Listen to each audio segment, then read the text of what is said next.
As always, I got delicious today. Of course, I'm delicious today, baby. We gotta. Yes, sir. He said, "No, sir." We got.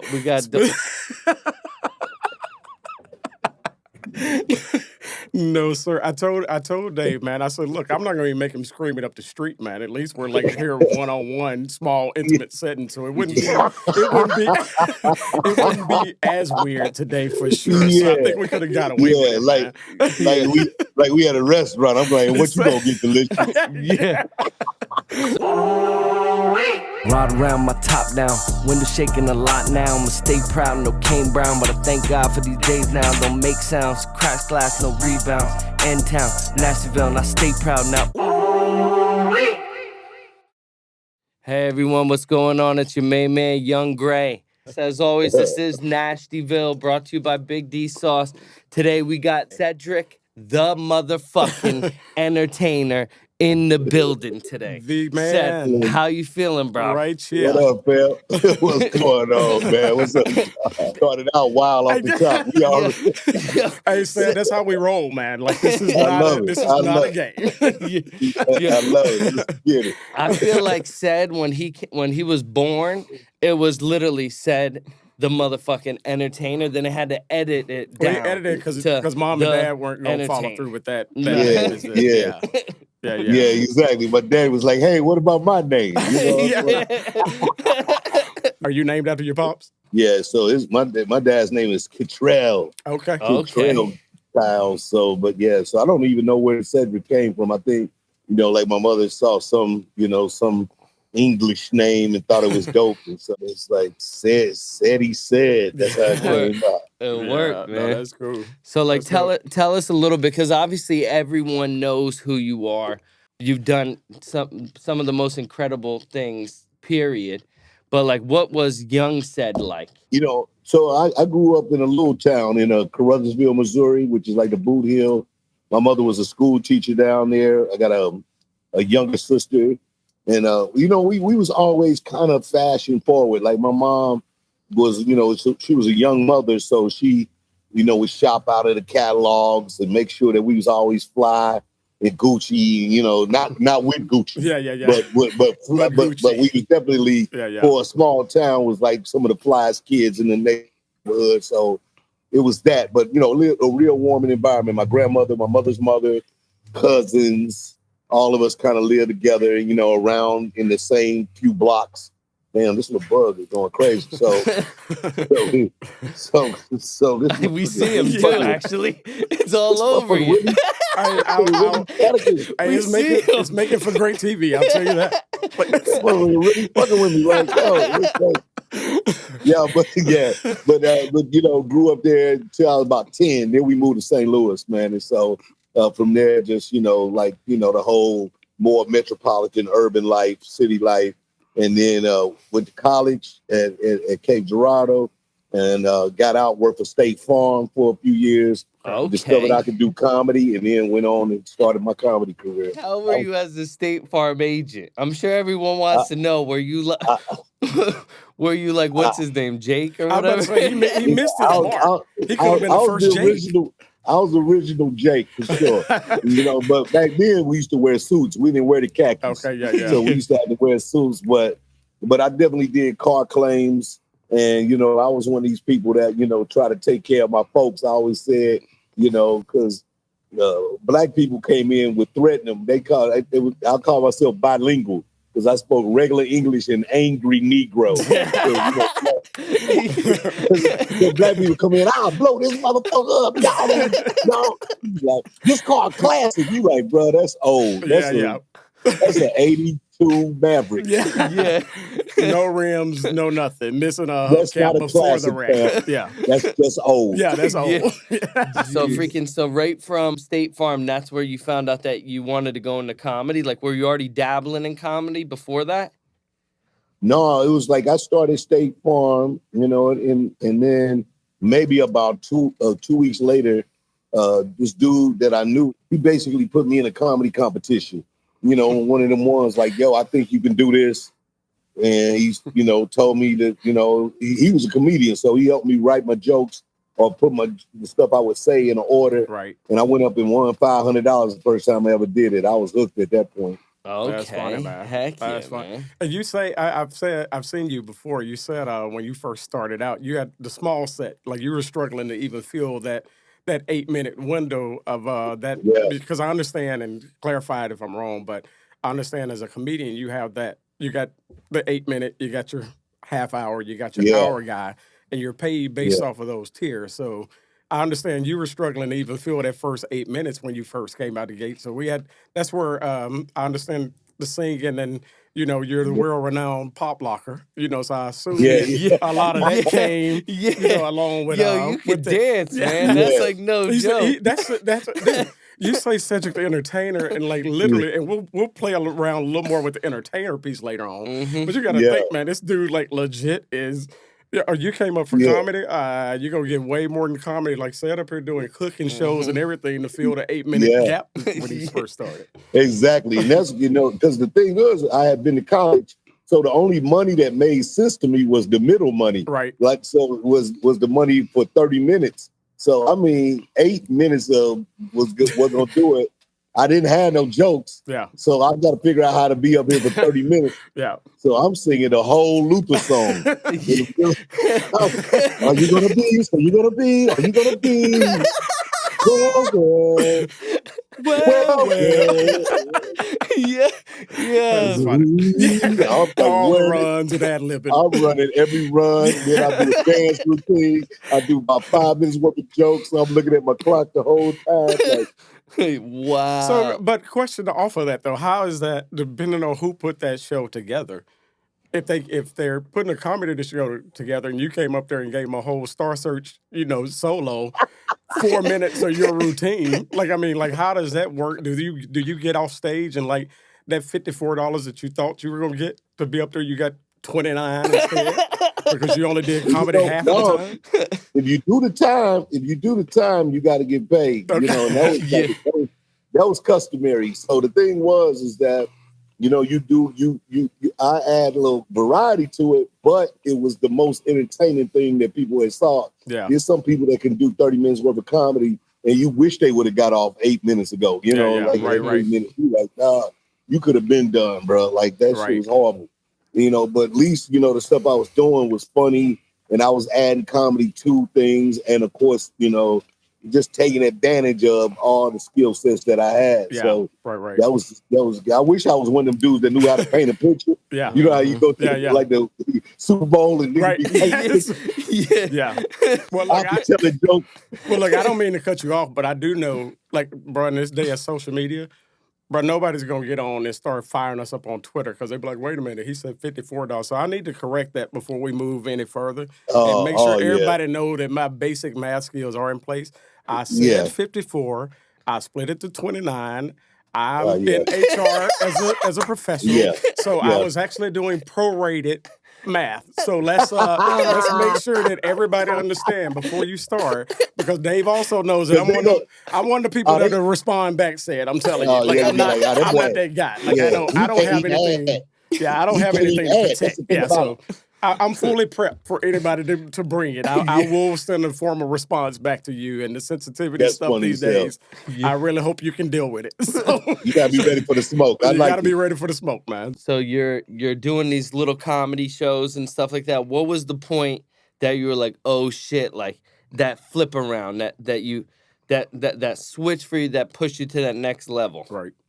It's a couple of things. I mean, of course, leaving St. Louis, going and performing in some of the biggest cities in the country, you start to get more confidence. Of course, came to New York, did the Def Comedy Jam, Apollo. Those shows give you a lot more confidence. Yeah. And then in Chicago, I won this competition called the Miller Genuine Draft. In the years before, it was people like Bernie Mac and Adele Gibbons and dope comedians had won. So if you won that, you was considered a legit comedian. And so I won the year I went.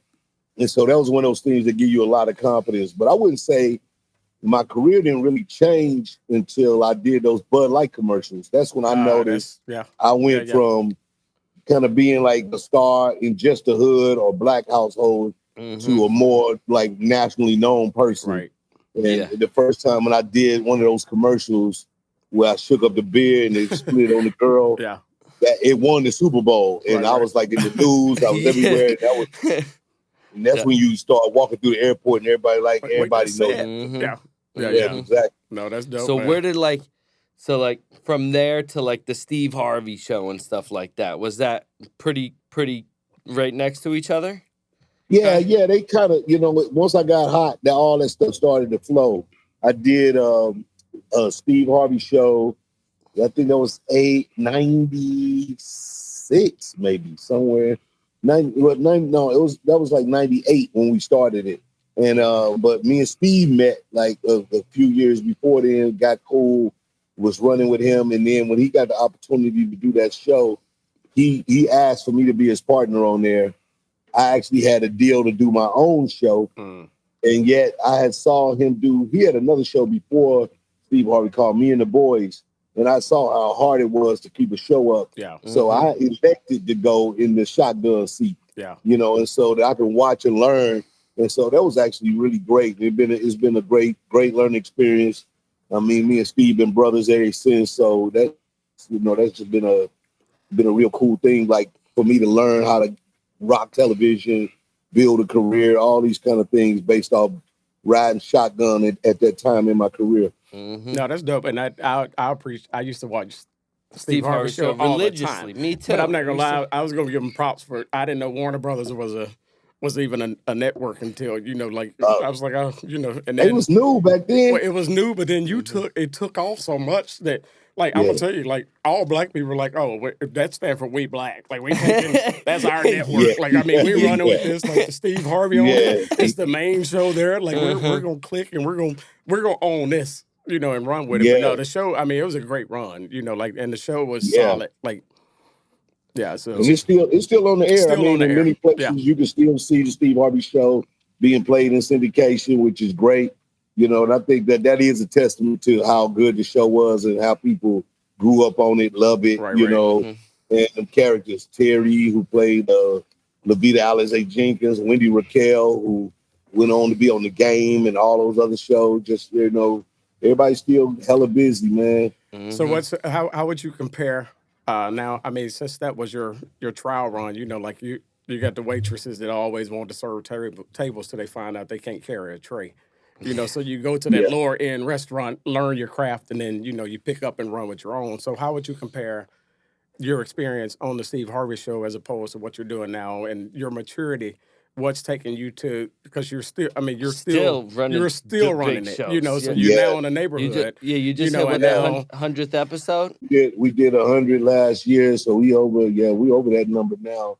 But, now to your point, bro, it's like, I mean, you took all those lessons. You watch somebody, see what it is to run the show from top to bottom, having the writers, being able to control the executive side, what they want, being able to have different cast members with leads and everything, that they need. And so being able to, manipulate that. And to do a TV show, it's probably a staff, a crew of 150 people, So, and if you're the lead actor, you the lead dude, and the executive producer, you the man in charge. Like, so it is, that's what I learned, is to have patience, but be definitive, be a boss.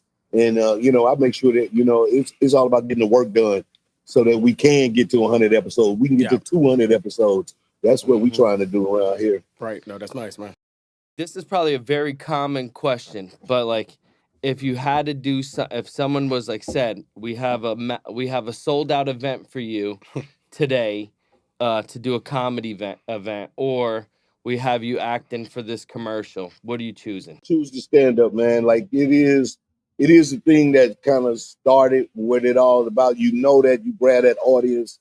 If you get somebody live right there in front of you, and all them individual people can spread the word to so many other individual people. And it's a better movement for having a fan base for longevity. Like for me, like being in it 30 plus years, it all started from stand up. And I remember that, and I treat that as the thing. Now you would go, you would compare bags. Now, don't get me wrong. You would compare bags. Right. Yeah. It was like, same amount of time, a little heavier So on the this is side. you said is this a commercial that could turn into one of them Sam Jackson Capital One campaigns? Yeah. Where I'm running for like 15 years. Right. Then I'm gonna go with that, right? Yeah. Like, so Exactly. but if it's a one-off to a one-off, then the one-off is always live. Yeah, no, that's the. But I mean, in all fairness, too. I mean, stand up, dude. Comedy. If you're funny, Stand-up, dude, yeah, it but translates into every. You know, like you can take that into every arena. But the thing is, stand-up is probably the hardest industry in It's the gotta be. world. Has to be It's the gotta be. hardest thing in the world to break. Because I have friends with millions of followers that are comedians that cannot do stand-up. Yeah. And they'll say it like, I can't stand up on stage and do stand-up. Yeah. It takes a different breed to be successful. And it's funny because you and I talk. You know, we'll be sitting there just chatting it up, and I tell Dave all the time, I don't deal well enough with rejection. You know, for me to step up there. You know, so I said, man, look, my first joke probably walk right out and be like, hey, if you don't start laughing, I can promise you, like, I don't really know what's going to happen. You know, like, so, so for me, I think the hardest part of it, because I think you have some absolutely hilarious people, you know, on Earth just naturally, it's what they do. They don't have to write it. They don't have to, but it's that fear factor of stepping up there and having that ability to, one, deal with the negative side of what comes with it, but then the longevity of that I was good enough to weather that storm, and make something of this. So, Said you got a top 5 in comedy? Man, of course, it kind of it varies. If we talking about like current people or just my overall. Overall, I'm probably gonna have to go with, Richard Pryor, Eddie Murphy, George Carlin, the late Robin Williams, and then the late Robin Harris, who was the one. Baby Kids. The one inspired me the most. Yeah. So them my guys right there. Like, I think that like really shaped what I want to do with comedy. Now I'm a fan of Chappelle and Rock, and Harvey and George Lopez. These are my guys right here. There's a lot of people I love, like to watch. But if I think about who motivated me to do comedy and who I wanted to be, was them guys right there. The one guy, obviously, that you were able to share the stage with, and probably a good friend of yours, Bernie Mac. Where would you put him at? I mean, Bernie Mac, he make a lot of people Mount Rushmore more. Of course, on the Kings of Comedy, he's with us, so we all go up there together. Like That's the truth, though, man. Mm-hmm. That there is no, you cannot shave one of those faces off. Like it's a man. He just was legendary. One as a performer and as a good dude, though. Like I said, he was one of these people that early in my career, he just treated me like a little brother. And then we became more peers and, and started to do great things together, including, including Kings of Comedy. But, we had a lot of cool projects that we did together, man. Mm-hmm. And that was my guy. I think currently, right now, we were talking about this earlier. Currently, there's probably not a top 5 for comedy that you wouldn't be in right now. Yeah. Yeah, I definitely recognize that. I know that, the business has this kind of ebb and flow, like, hot, right? Yeah. But I think, of course, Chappelle is up there. You got Kev, who's like, big juggernaut comedian. Right. And then, Rock. But I like, Deion Cole right now, like on fire. You know what I mean? Like killing it. Cat always gonna bring it. You know what I mean? Mike Epps, one of my favorites. These are guys. DL, one of my favorites. So I like a lot of comedians. So I know Bill Burr. There's a lot of young dudes though. Like there's a lot of these cats that's kind of popping up right now. That's kind of good. Like it's like it's a dude with the country accent though. He's funny as shit though. There's a lot of good comedians out here right now though. So a lot of hobbies you got going, right? So like I want to get into some of the hobbies. So obviously I know about Rider Gang. So I know you guys been doing the Rider Gang, which is pretty cool. Now, yeah, man. that's dope. We started that during COVID. You know, Big P, anybody know Big Percy, man. He just one of these connectors. Like he wanted the connector of LA for sure, but the world in general. Like if you need anything, call Big Percy. He gonna have it plugged in, man. And so, you know, but he was one of these people that got us all together. We started, everybody with old schools, started out with just me, him, and Wiz Khalifa. That was a small group, you know, and Wiz happened to have, you know, what's he going? Y'all see, Hey, how's it going? she gotta go. Okay. Yeah, that's Regina Hall from Best Man and all that stuff like that. Oh, so anyway, Regina Hall. Yeah, I wanted to speak. I wanted to speak a little longer, but I ain't want to make it awkward. I didn't even recognize. All right. That was a good little cameo. You didn't see me. I was like, I'm sitting there like, okay, yeah, we all here. Look at Go around the table. Y'all wanted to play candy from when you walked in. Go around the table. You didn't see me sitting here. Yeah. That's funny as shit. But man, Rider Gang is dope, man. It grew, man. It grew from, like I say, 3-4 cars. Second week, we had 10, 12 cars, and then it's got to the point it'd be 100 plus cars out there, man. We just rolling, hit the city, you know, Percy the leader. You know, don't follow, whatever you do, don't follow P though. Yeah. What? He gonna make all kinds of left turns. Yeah, I can see it. All you see is he just throw his hand out the window like this. Yeah. It's 100 cars back there. Nobody knows what you're talking about. That's funny. He gonna take a right through a gas station. You be like, everybody can't come through this damn gas station. Right. That's great. That's funny, man. Boy, wild with it, but we be having a blast, man. Everybody rocking their music. You know, got the cigars out, got the blaze out. It's California lifestyle. California Rider Gang, man. Now, you do golf beef with him too, right? Who's a better golfer, you or P? You know what? I'm gonna have to give P a little love right here. I probably, I probably can get that money on him, you know what I'm saying? But he definitely be striping that ball sometimes. He caught me off guard. I didn't know that he really locked it like that. Because I thought P be out there playing, and I played with him one day. I was like, oh, okay, he be striping that ball. Okay, I see what's going on. Yeah, that competitive nature coming out. That's crazy. Yeah, he do a lot of gimmies though. A lot of gimmies, you know. Good. We like, nah, bro. 8 feet. Yeah. You can't be 8 feet from the hole talking about good. Yeah.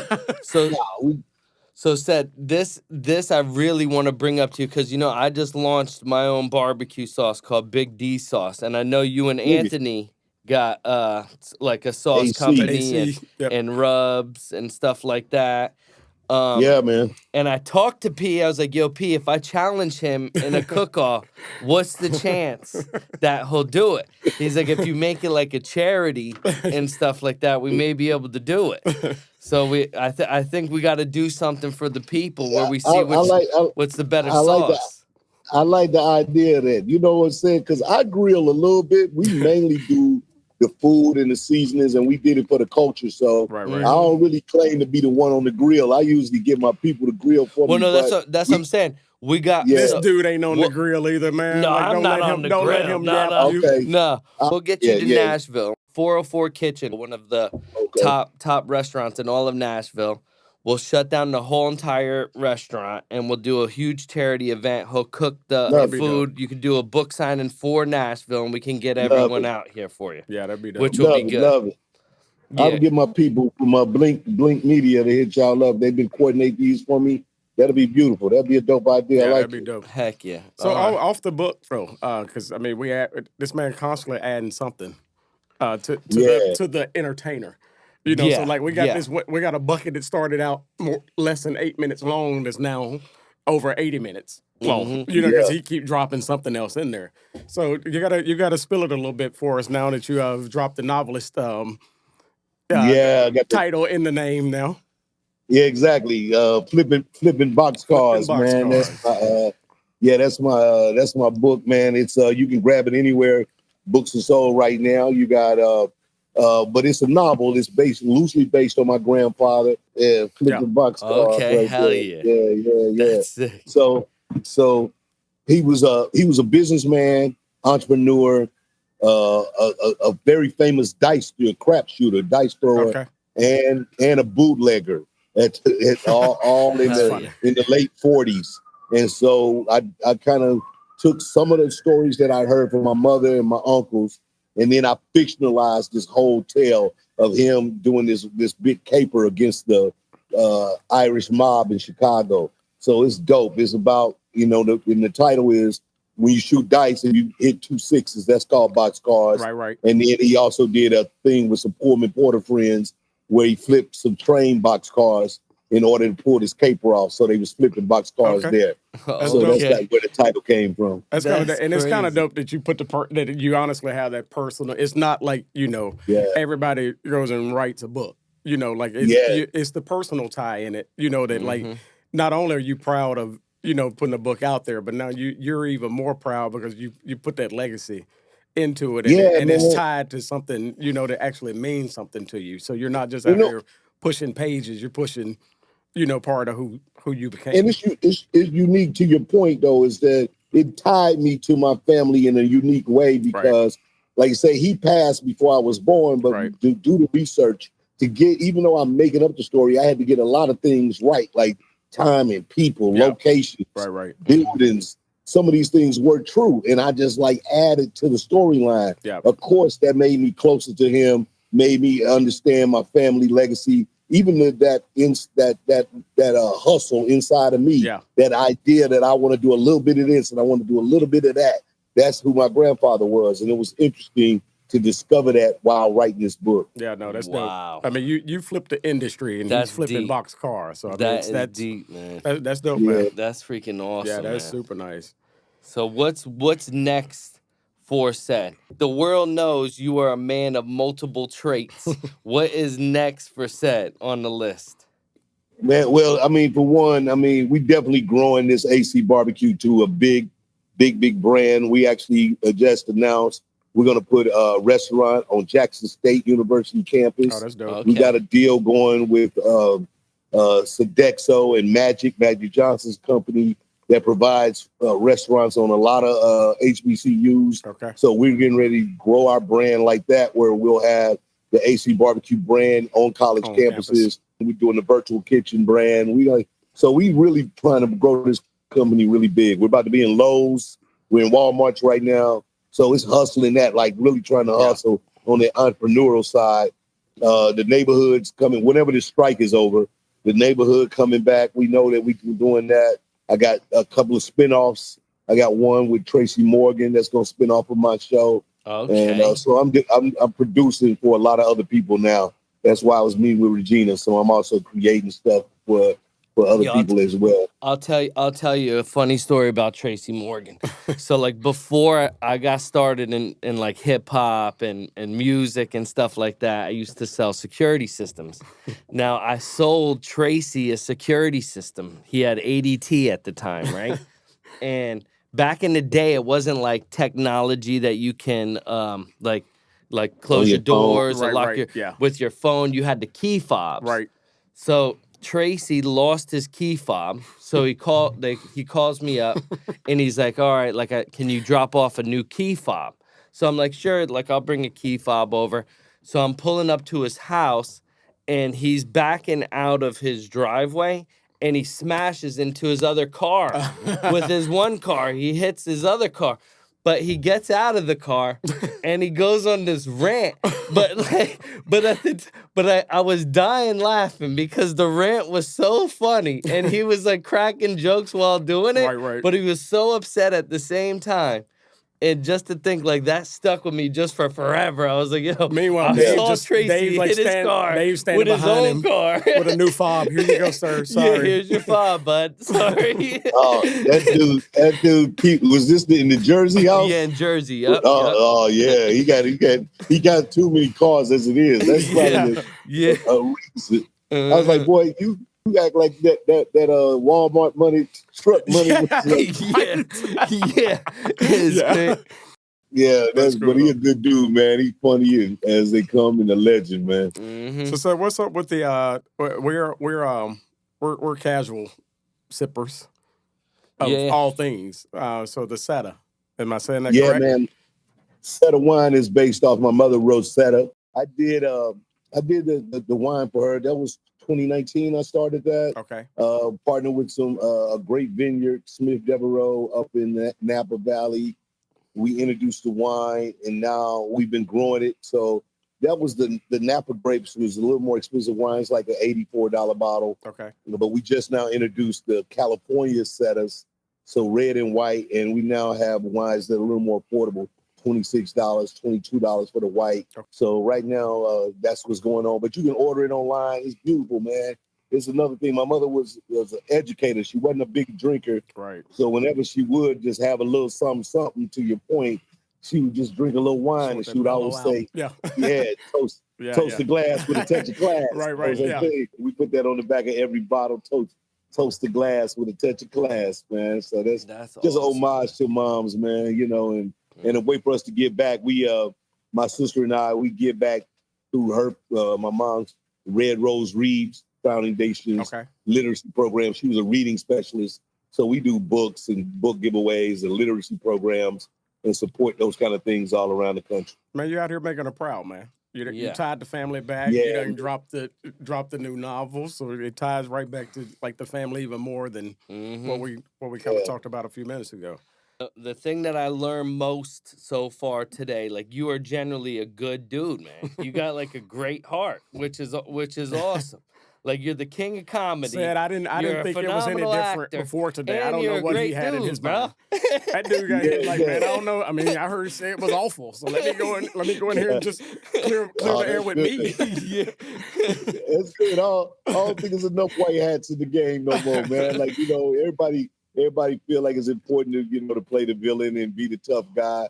You know what I'm saying? But I just like being real, man. I just like being, understanding that empowering our community, uplifting our folks, being down with people that's trying to make good in the world, whatever it is that they doing. Like that's who I like to rock with, man. So that's just how I do it too. So and I try to do it having fun. I don't let it stress me out, none of it, man. So like it's a good day. When P called me and told me that this is artist and this what he's doing, y'all got a fun show. He's like, you're gonna love it. Y'all good dudes. I'm like, all right, no doubt. We just figure out when to do it. I know we had to move it around a little bit, but it's fun being on here with y'all, man.